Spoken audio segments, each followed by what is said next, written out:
لوگ کہتے ہیں والدین کے گناہوں کی سزا اولاد کو ملا کرتی ہے۔ کیا یہ سچ ہے؟ لوگوں کے برعکس میرے رب کی بات کچھ اور ہے۔ وہ بے حد مہربان اور انصاف کرنے والا ہے۔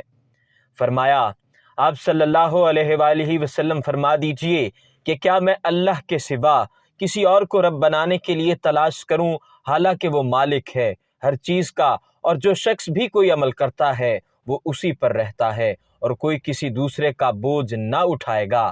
پھر تم سب کو اپنے رب کے پاس جانا ہوگا، پھر وہ تم کو جتلائے گا جس جس چیز میں تم اختلاف کرتے تھے۔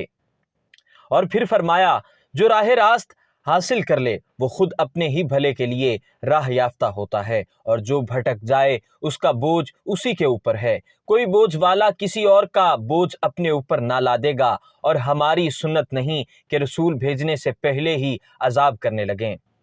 اور سورہ جاثیہ میں فرمایا کہ جو نیکی کرے گا وہ اپنے ذاتی بھلے کے لیے، اور جو برائی کرے گا اس کا وبال اسی پر ہے، پھر تم سب اپنے پروردگار کی طرف لوٹائے جاؤ گے۔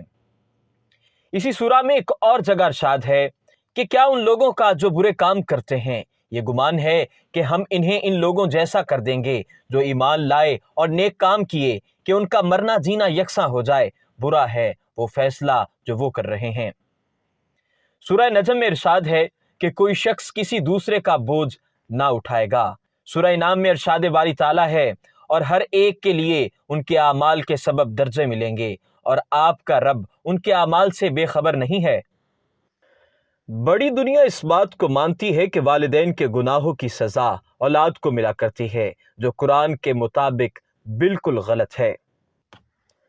اگر اولاد نیک ہوگی تو وہ ادھر بھی والدین سے ملا دی جائے گی۔ اور پھر فرمایا، اور جو لوگ ایمان لائے اور ان کی اولاد نے بھی ایمان میں ان کی پیروی کی، ہم ان کی اولاد کو ان تک پہنچا دیں گے، اور ان کے عمل سے ہم کچھ کم نہ کریں گے۔ ہر شخص اپنے اپنے اعمال کا ذمہ دار ہے۔ ناظرین، والدین یا بھائی بہن بلکہ کسی بھی شخص کے گناہوں کی سزا دوسرے کو نہیں ملتی۔ قرآن پاک میں صراحت ہے کہ کوئی شخص دوسرے کا کوئی بوجھ نہیں اٹھائے گا۔